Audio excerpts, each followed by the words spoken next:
Shalom, selamat pagi saudara yang diberkati Tuhan. Apa kabar saudara pagi ini? Tentunya pagi ini saudara menikmati hari yang baru dan menikmati berkat Tuhan lewat perenungan firman Tuhan pagi ini.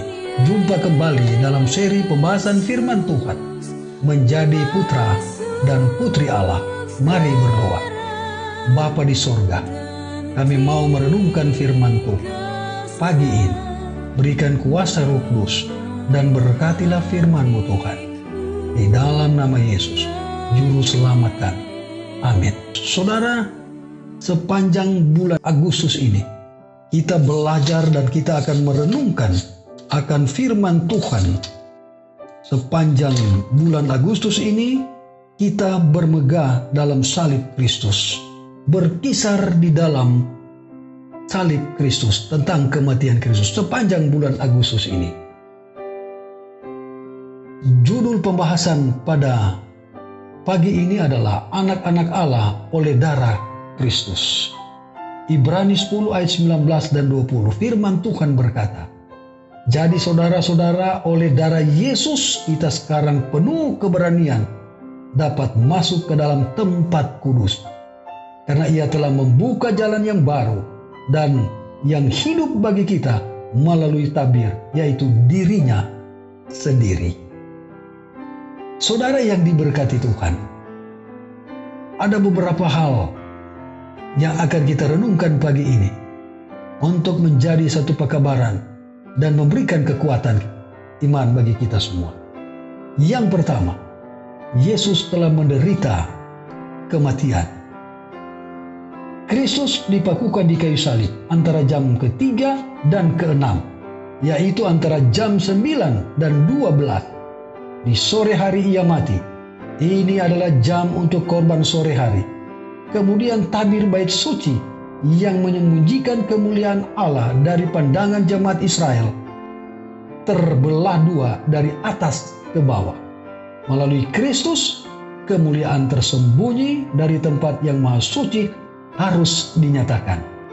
Dia telah menderita kematian bagi setiap orang, dan dengan persembahan ini anak-anak manusia harus menjadi anak-anak Allah. Oh saudara, mari kita pikirkan bagaimana Yesus, Dia telah mati, Dia menderita dalam kematian agar supaya saudara dan saya menjadi anak-anak Allah. Anak-anak Allah yang akan dipersiapkan ketika Yesus datang pada kali yang kedua untuk hidup bersama dengan Tuhan Yesus.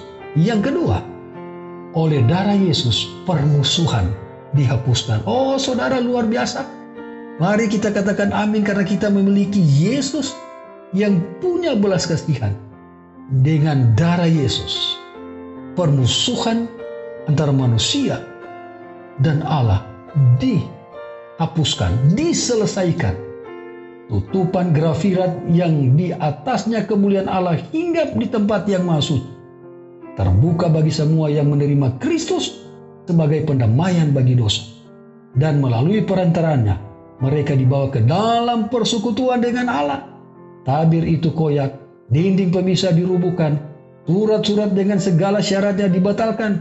Oleh darahnya permusuhan dihapuskan. Oh saudara, luar biasa. Kita memiliki Yesus yang pengasih, yang dapat menyelesaikan segala persoalan hidup kita, dosa kita saudara. Yang ketiga, dosa adalah kematian. Jangan coba-coba bermain dengan dosa, karena dosa melanggar hukum Allah dan hukumannya adalah kematian yang kekal.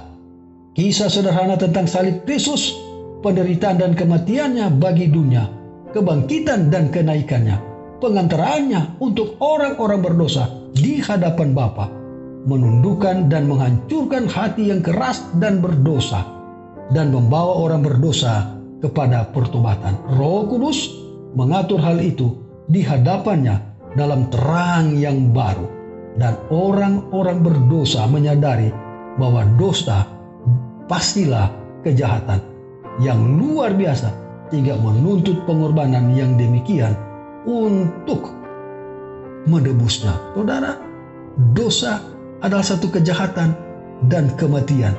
Dan Yesus telah menyelesaikan ini. Dan kita punya pengharapan untuk bisa bertemu dengan Tuhan kalau kita tetap setia di atas dunia ini. Tuhan Yesus memberkati kita adalah doa dan harapan saya pagi. Amin. Mari berdoa. Bapa di sorga, terima kasih Tuhan. Oleh karena kasih karunia Tuhan, anugerah-Mu, pemberian-Mu, melalui kematian Yesus, Engkau telah memperdamaikan kami. Engkau telah memberikan satu pengharapan bagi kami sebagai umat Tuhan. Karena Engkau telah menyelesaikan permusuhan dengan Bapa di sorga. Terima kasih Tuhan. Luar biasa akan anugerah-Mu yang Engkau berikan kepada kami sebagai manusia yang penuh dengan dosa. Karena kami tidak bisa berbuat apa-apa Tuhan. Hanyalah melalui darah Yesus Kristus kami bisa layak menjadi anak-anak Allah. Terpujilah nama-Mu Tuhan. Di dalam nama Yesus, Juru Selamat kami. Amin.